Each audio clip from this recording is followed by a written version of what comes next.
Bem-vindos ao canal Amazon Futebol FC. Hoje eu vou comentar sobre a partida entre Flamengo vs Fluminense, válido pelas oitavas de final da Copa do Brasil. Então deixe o seu like para me apoiar. E caso não seja inscrito, se inscreva no canal.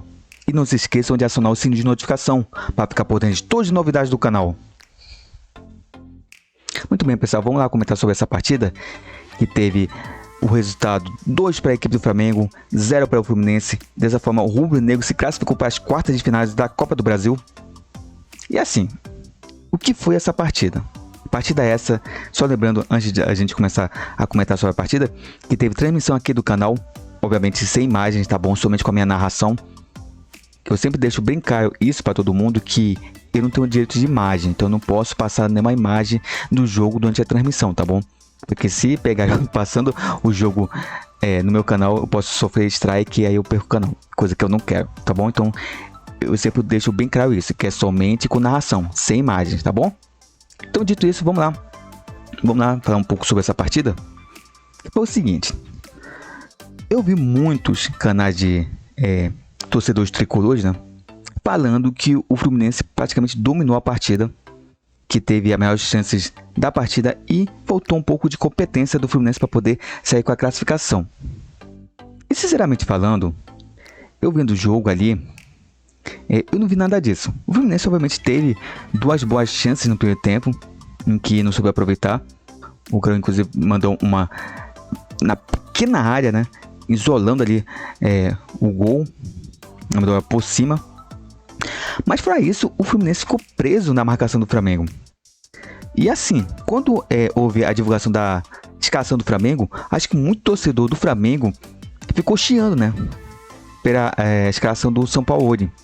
Mas a verdade é que o Sampaoli montou uma estratégia para poder anular o Fluminense, assim como foi no primeiro jogo. E deu certo. Por mais que muita gente tenha chiado, né, por conta da escalação do Pedro, que poderia estar fazendo a dupla de ataque ali com o Gabigol. Mas mesmo assim, deu certo a estratégia do Sampaoli. O Flamengo impôs uma marcação alta, uma marcação forte, impedindo que o Fluminense saísse com aquele toque de bola lá da seu campo defensivo até o ataque, como eles gostam de fazer, né? E nisso o Flamengo conseguiu anular o Fluminense. E o Fluminense não se criou na partida. E até eu deixei isso até no pós-jogo, nesse comentário, que o Flamengo soube jogar a partida contra o Fluminense. As duas partidas que o Flamengo fez nessas oitavas de final, o Flamengo soube jogar contra o Fluminense. Coisa que não tinha feito lá no Carioca, né? Nesse ele soube jogar contra o Fluminense e tiver um resultado positivo. E o que faltou lá naquela primeira partida das oitavas de final, não faltou nessa, né? Que foi justamente os gols. O Flamengo dominou a primeira partida lá, apesar do segundo tempo ter sido mais equilibrado, mas o primeiro tempo do Flamengo na primeira partida foi muito bom. E nesse, apesar do primeiro tempo não ter sido assim tão bom como o do primeiro jogo, mesmo assim o Flamengo ainda conseguiu chegar de forma perigosa no gol do Fluminense, né? Tanto é que o gol, né, do Arrascaeta foi realmente uma jogada bem trabalhada do Flamengo, o toque para a área, e o Arrascaeta deu uma cabeçada num ângulo do goleiro Fábio que não tinha nem como chegar, né? Cabeçada perfeita do Arrascaeta, que inclusive era aniversariante do dia, né? Deu um presentão para torcida rubro-negra. E assim, o Flamengo anulou bem a jogada do Fluminense. O Fluminense não se criava e o Flamengo forçava o erro do Fluminense. Marcava lá em cima e nisso o time do Fluminense não saía como a gente acostumou a ver o Fluminense saindo, tocando a bola ali, com aqueles toques rápidos ali, fazendo tabelinha. Não teve isso na partida. O lance de perigo do Fluminense foi mais bolas cruzadas na área, que acaba encontrando o Cano ali na área, mas só que ele não soube aproveitar as chances. Mas fora isso, o Flamengo praticamente dominou a partida, dominou os 180 minutos nas oitavas de final contra o Fluminense e mereceu a classificação. E ontem realmente não tem nem como criticar assim jogadores do Flamengo, porque realmente todo mundo se entregou ontem em campo. A gente viu uma vontade ali, inclusive teve um lance ali do Fabrício Bruno, que deu um carrinho ali tirando a bola do jogador do Fluminense, que a gente viu a vibração dele, né? A gente viu realmente aquela coisa de raça, de vibração. Então o Flamengo entrou em campo empenhado mesmo em busca da classificação, coisa que nas últimas partidas a gente não via, né? A gente não via essa raça, essa determinação da equipe para poder conseguir os resultados. Vê um time muito apático, muito ali atrás, só saía tocando a bola de um lado para o outro, mas não tinha aquela agressividade para buscar o resultado. Nessa partida não, nessa partida realmente buscou o resultado, jogou com raça, jogou com vontade. Não foi uma partida tecnicamente exuberante do Flamengo, longe disso. O Flamengo ainda tem muitos erros. O que me incomodou muito na equipe do Flamengo foi os erros ali atrás, né, de passe de bola, que às vezes o Flamengo perdia a bola ali no seu setor defensivo, e isso poderia até ter ocasionado um lance mais perigoso para o Fluminense também, que o Fluminense também estava errando muito também. As duas equipes estavam errando bastante, principalmente no primeiro tempo, desculpa. E mesmo assim o Flamengo ainda conseguiu ser bem mesmo efetivo no seu campo defensivo, anulando realmente as jogadas do Fluminense. Eu sempre deixo isso bem claro, até eu já tinha comentado isso em outros vídeos, que o Fluminense tem 3 jogadores que são fundamentais, que é o Cano, o Ganso e o Arias. Obviamente cada um fazendo sua função ali. Então esses jogadores são fundamentais para o sistema ofensivo do Flamengo, do Fluminense. Tem um Lima ali também que dá uma ajudada, mas assim, tecnicamente falando, não chega ao nível desses jogadores que estão jogando muito bem nessa temporada. E assim, o Flamengo soube muito bem anular esses 3 nas 2 partidas, tá bom? As 2 partidas, nem o Cano, nem o Ganso e nem o Arias se criaram em cima da defesa do Flamengo, que jogava muito bem, anularam esses jogadores e praticamente o Fluminense ficou sem criatividade, né? A gente não viu, principalmente nesse jogo aqui, nenhum lance assim de criatividade da equipe tricolor que fosse realmente um lance que a gente não, foi uma jogada bem trabalhada, que vinha trabalhando a bola para poder chegar no gol do Matheus Cunha. Não teve isso. Foi muito tentativa de cruzamento, muita tentativa de lançamento por algum jogador pegar a bola ali na frente, tentar aproveitar bem a velocidade do Arias, mas o Arias também não conseguiu. Foi poucos momentos em que o Arias conseguiu passar pela defesa do Flamengo com a forma mais efetiva e mesmo assim ainda parou na marcação. Então o Fluminense muito marcado e não conseguiu ter uma variação técnica. Porque isso aqui eu tenho que comentar, sempre ainda falando do Fluminense. O Diniz, ele é um bom treinador. Ok. Acho que todo mundo concorda com isso. Ele é um bom treinador. Não é nada de supra-sumo de treinador, gênio e tudo mais. É um bom treinador. Só que o problema dele, e isso o pessoal já está começando a perceber, com essa queda do Fluminense, é que o Diniz só joga de um jeito. E fica manjado. O Fluminense jogou de uma forma no primeiro jogo e jogou da mesma forma no segundo jogo contra o Flamengo. Então, as equipes que já estão começando a manjar a estratégia do Fluminense, esse modo de jogo do Fluminense, já começam a montar estratégias para poder anular esse esquema tático do Diniz, que falha muito. Então, não tem uma variação tática no Fluminense para poder tentar ver se inova, né, durante a partida. O time começa jogando de um jeito e termina jogando do mesmo jeito. Então as equipes que estão jogando contra o Fluminense já estão manjando isso e já sabem como anular a equipe do Fluminense. Tanto que essa queda de rendimento do Fluminense aí que está acontecendo, que estão há 5 jogos sem marcar gol e há 5 jogos sem vencer, é por conta disso. Porque as equipes já começaram a manjar, a saber como jogar contra o Fluminense. E o Flamengo soube muito bem jogar contra o Fluminense. O São Paulo foi muito esperto, foi muito inteligente. Ele viu os jogos do Fluminense e soube marcar o Fluminense. Tanto que o Fluminense não fez nenhum gol no Flamengo nessas oitavas. Diferente lá do jogo do Carioca, em que, inclusive no segundo jogo, fez 4 gols em cima do Flamengo.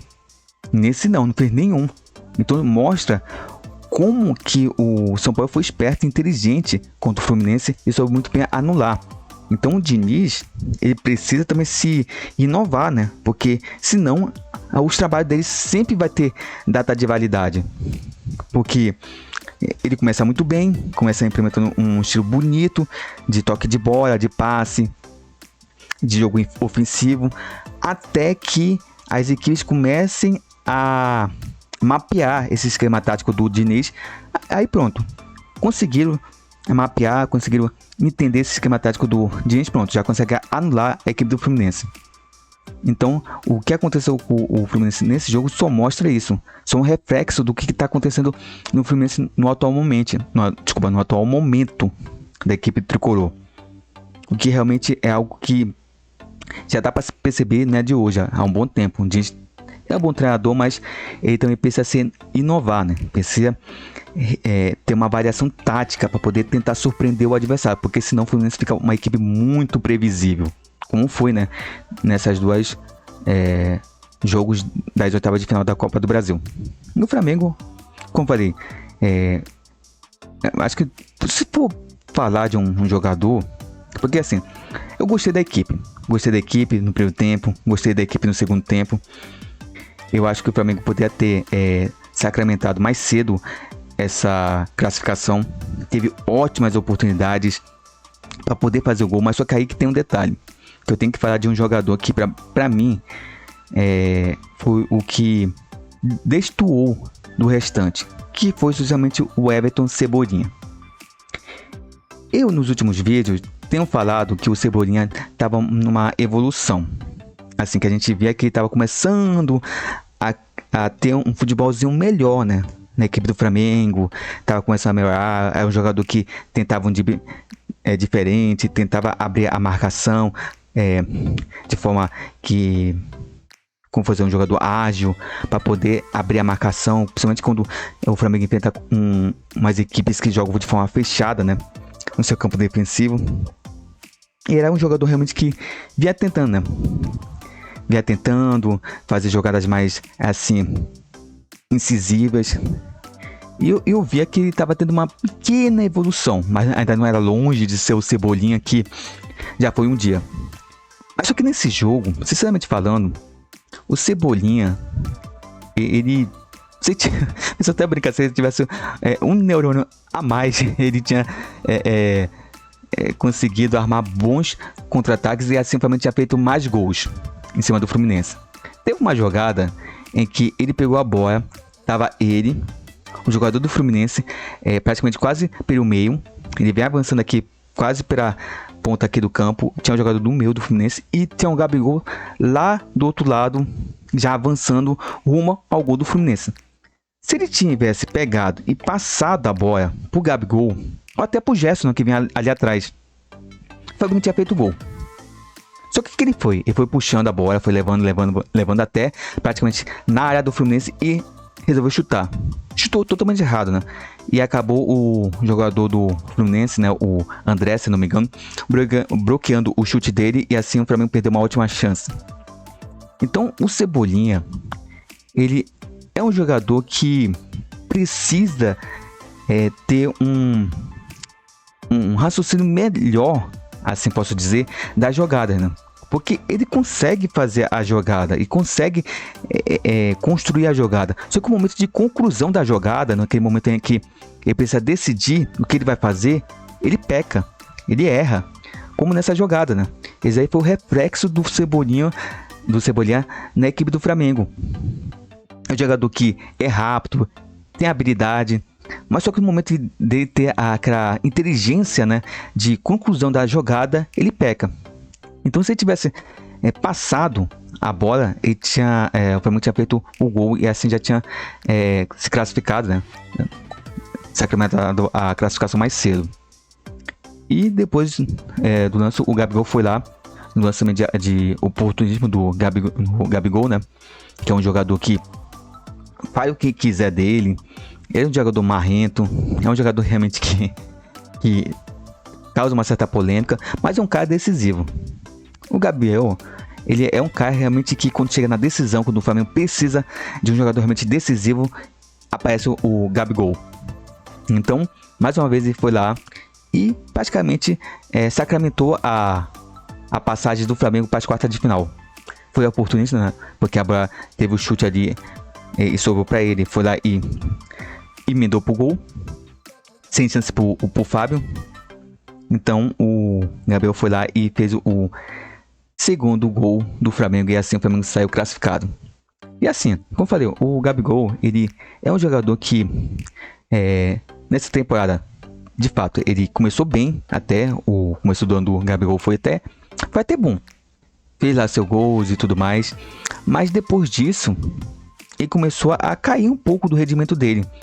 E até fez uma crítica para ele, que parecia que a camisa 10, né, tava pesando para ele, porque ele achava que ele era um meio armador, que tinha que pegar a bola lá de trás para poder sair construindo as jogadas. E não, ele é o cara que tem que estar lá na frente, porque a função dele justamente é essa, fazer gol.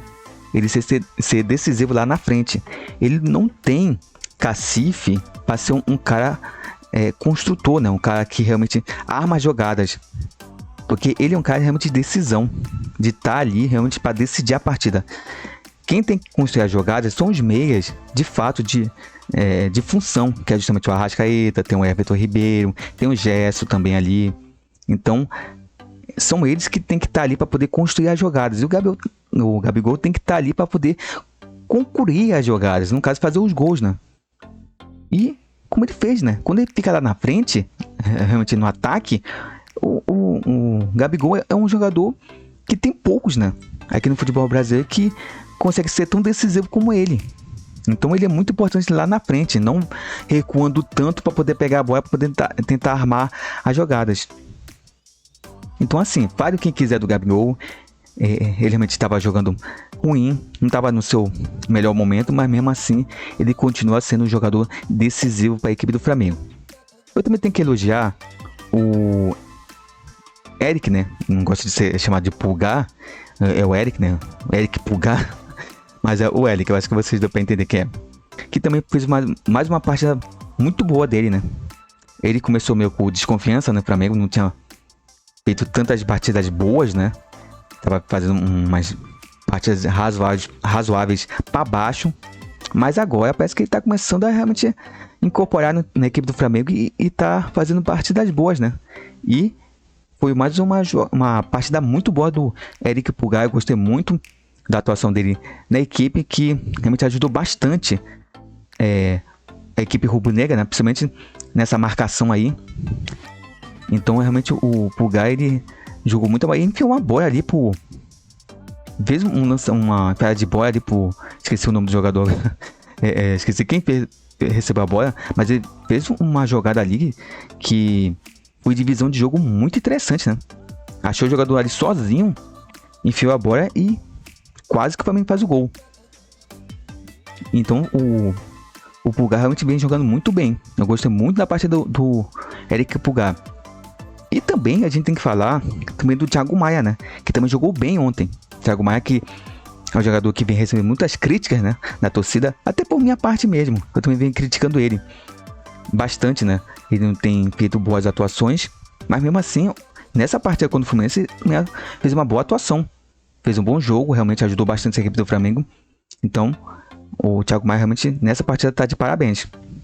Assim também como teve o Matheus Cunha também, que não foi tanto exigido, mas teve uma bola ali que quase que ele deixa a bola passar foi um chute de fora, que ele...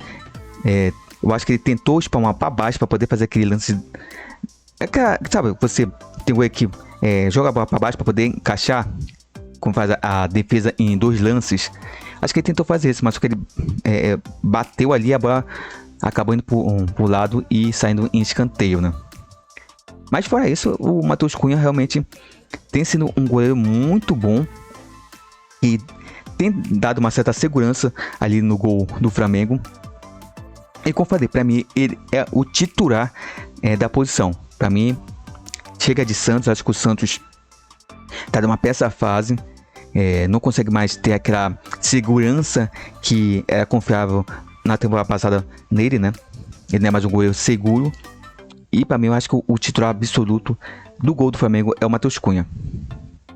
Então assim, o Flamengo mereceu essa classificação.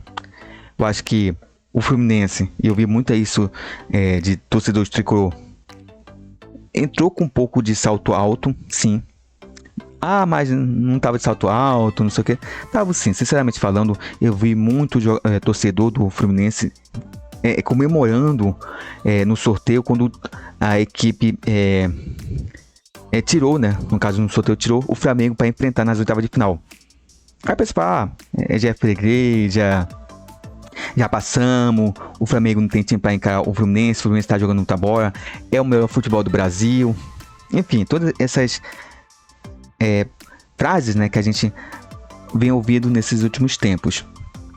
E é aquela coisa, né? O Flamengo, no primeiro jogo, enfrentou o Fluminense realmente que estava em alta, conseguiu anular.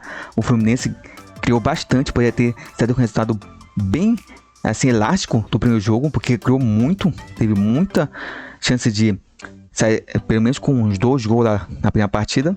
E nesse, realmente, novamente, a equipe do rubro-negro carioca foi lá e anulou o Fluminense, não deu chance para o Fluminense, que não se criou. Então, de fato, realmente, o Flamengo mostrou que não é uma equipe que deve ser subestimada, é uma equipe que é a atual campeã, no caso campeão da Copa do Brasil, também da Libertadores.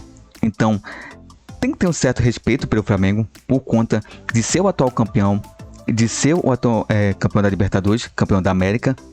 Como eu falei, esses jogadores, se quiser jogar mesmo, jogar de raça para frente, impor essa raça que impor nesse jogo contra o Fluminense, eles conseguem brigar por títulos, porque qualidade técnica eles têm, só que faltava vontade, faltava realmente alguém chegar no vestiário e dizer, bora jogar, pessoal, esqueçam negócio de briguinha, de egocentrismo, vamos jogar para essa torcida, vamos jogar para que a torcida volte a ter orgulho de vestir a camisa do Flamengo. Então faltava isso. Teve reunião, teve uma série de coisas aí. Inclusive eu tenho que comentar isso, que teve a entrevista do Gabigol, né? Ali na saída de campo, o Eric Farias. Eric Farias é ótimo. E ele deu um corte, né, no jornalista, dizendo que a imprensa queria muita coisa, que o Flamengo não é um Big Brother, que o Flamengo é um time que merece ser respeitado, enfim. E, de fato, assim, vamos ser sinceros, o Flamengo tava num clima ruim? Tava. Porque os resultados do Flamengo eram ruins. Tava tudo um clima ali que a gente via que não tava legal. A gente sentia que tinha alguma coisa errada ali na equipe. Se faltava vontade, não sei, alguma coisa tava errada ali na equipe. E também a gente tem que falar que realmente, de fato, nesse ponto o Gabigol tem razão. A imprensa gosta de criar situações para poder tentar desestabilizar uma equipe. O Flamengo é a equipe que tem a maior torcida do Brasil e talvez do mundo. E quando o Flamengo está em alta, com certeza tem alguns jornalistas, principalmente da imprensa paulista, que tentam criar situações onde não existe para poder tentar trazer um clima ruim para a equipe. Porque esses elementos extracampos, assim, de alguma forma afeta o desempenho da equipe. Porque se cria um clima ruim. Por mais que algumas pessoas dizem, não tem nada a ver, isso não afeta, mas afeta sim. Tem toda uma questão psicológica que também é muito utilizada também até pelos adversários para poder fazer com que uma equipe entre no caso, desconcentrada numa partida. E a imprensa às vezes atrapalha nesse sentido. Também tem a questão do X9, né? E aí nesse caso nem questão da imprensa divulgar a escalação do Flamengo, no caso vazar a escalação do Flamengo, mas a questão somente é do X9, é de quem está como fazer assim, dando as informações para os jornalistas. Isso atrapalha muito. Isso até o São Paulo começou a se queixar muito, e não é de hoje. Já faz algum tempo que ele já vem se queixando muito desse vazamento de informação, né, de escalação. E você, mas o que isso tem a ver? Não tem nada a ver não. O time entra em campo e joga, mas tem a ver sim, porque futebol não é só pegar, veste a camisa, vão lá jogar. Faça o que vocês sabem fazer. Não é desse jeito. Tem toda uma questão também tática, uma questão de estratégia. Então, quanto menos o seu adversário souber da sua estratégia, melhor para você, porque você sabe como se surpreender o adversário. E com esses vazamentos aí que tá tendo aí de escalação, o adversário do Flamengo, ele não é mais surpreendido pela escalação. Ele já sabe como jogar ali, porque ele já tem um certo conhecimento dos jogadores do Flamengo, né? Que não é de hoje. Eu acho que a maioria do pessoal sabe como é a qualidade dos jogadores do Flamengo. Então, já sabe como se brindar dessa esquema tático que o São Paulo vai utilizar, entendeu? Então, por isso que é ruim. Então, tem todo esse lado realmente que atrapalha tudo isso. Então, eu vejo a fala do Gabigol como uma espécie de desabafo por conta dessas situações, né? De que realmente a imprensa atrapalha. Que, de fato, tem uns jornalistas que são muito sérios, que realmente levam o trabalho a sério, que são profissionais, mas também tem muitos jornalistas ali que cria situações ruins, como a gente fala, criar fake news para poder desmoralizar uma equipe, tentar criar um clima ruim nos bastidores, entendeu? E tem mil motivos para isso, né? Às vezes é para questão de likes, é questão de ter visualização, né? É uma série de coisas, como eu falei. Trazer uma informação falando de Flamengo dá muita audiência, porque é a maior torcida do país, é a maior torcida do mundo. Então, o Flamengo traz engajamento. Então, quando você vem com uma notícia dizendo, porque o elenco tá rachado, porque teve briga com fulano, com cicano, a torcida do Flamengo vai olhar a matéria para ver o que tá acontecendo. Principalmente com os resultados, né, anteriores que o Flamengo estava tendo, porque a torcida vai querer ter uma justificativa do porquê essa equipe que ano passado conquistou Copa do Brasil e Libertadores está jogando de forma tão ruim, entendeu? Então tem tudo isso. Então a fala do Gabigol foi realmente uma espécie de desabafo dele contra essa situação. E não é de hoje, né? Ele já está mordido com essa situação faz algum tempo ali. Então, de fato, realmente, eu acho que o Gabigol ele acertou no modo que ele deixou a opinião dele de forma clara, que a imprensa atrapalha muito os bastidores da equipe. E, assim, o Gabigol ele é polêmico, ele pensa mesmo, ele fala o que ele pensa, ele não tem medo de encarar a imprensa e falar o que ele pensa. Então, de fato, ele é um cara realmente que assim, que pode gerar uma certa polêmica, mas é um cara sincero, tá bom? Então é isso, pessoal. O Flamengo se classificou de forma merecida, mereceu o resultado, jogou mais do que o Fluminense as duas partidas. E, antes de encerrar, né, para que esse jogo pro Flamengo foi uma virada de chave, assim como foi lá no jogo lá contra o Atlético Mineiro ano passado, porque o Atlético Mineiro também veio como Fluminense, como uma equipe favorita, no melhor momento. O Flamengo estava em baixa também naquela ocasião, e o Flamengo conseguiu eliminar o Galo naquela edição da Copa do Brasil, e depois veio a ser campeão. Nesse agora, o Flamengo também enfrentou um adversário que estava no momento mágico, né, com o Fluminense, que vinha fazendo trazendo um bom futebol, onde todo mundo elogiava, todo mundo dizia que o Fluminense ia brigar por Copa do Brasil, Brasileiro, Libertadores. Até eu mesmo acreditava que ele fosse brigar até o final, até por títulos importantes nessa temporada, não só o Carioca, né, mas títulos realmente nacionais e internacionais. Então o Flamengo eliminou uma grande equipe. E isso pode ser o incentivo, né? O combustível para essa equipe virar a chave e buscar os títulos a qual realmente a equipe está pretendendo ganhar, que está competindo. Então, esse jogo pode servir como motivação, como foi o ano passado. Então, se você realmente pegar mesmo esse jogo, dizer, se a gente jogar todo o jogo como a gente jogou hoje, a gente vai enfrentar nossos adversários de igual para igual e até ser superiores, porque qualidade técnica a gente tem. Só falta um pouco mais de de força de vontade e de concentração. Então o Flamengo pode pegar esse jogo para poder servir como exemplo de como se jogar com raça, com determinação, com amor à camisa e buscar assim os títulos. Tá bom, pessoal, então é isso. Espero que vocês tenham gostado do vídeo. O vídeo ficou um pouco mais longo do que eu pensava, mas essa é a minha opinião sobre o jogo e sobre as duas equipes, tá bom? Então não esqueça de deixar o seu like aqui no vídeo, tá bom? Para me apoiar. E caso você seja novato aqui no canal, caiu de paraquedas aqui no vídeo por conta do conteúdo, então se inscreva no canal, tá bom? Se inscreva no canal, é 0800 e me ajuda bastante, tá bom? Vamos apoiar o canal para poder a cada dia a gente crescer mais. E como eu sempre falo, a meta é a cada dia a gente melhorar o conteúdo e assim a gente aprender mais nesse universo que é o YouTube. Tá bom, pessoal? Então deixe seu like, se inscreva no canal, tá bom? E também não se esqueçam de acionar o sininho de notificação, tá bom? Que é muito importante porque às vezes o YouTube não manda os vídeos para os inscritos. Então o sininho você é notificado de quando tiver alguma novidade, algum vídeo, alguma transmissão, tá bom? Agora sim, pessoal, vejo vocês no próximo vídeo e até uma próxima!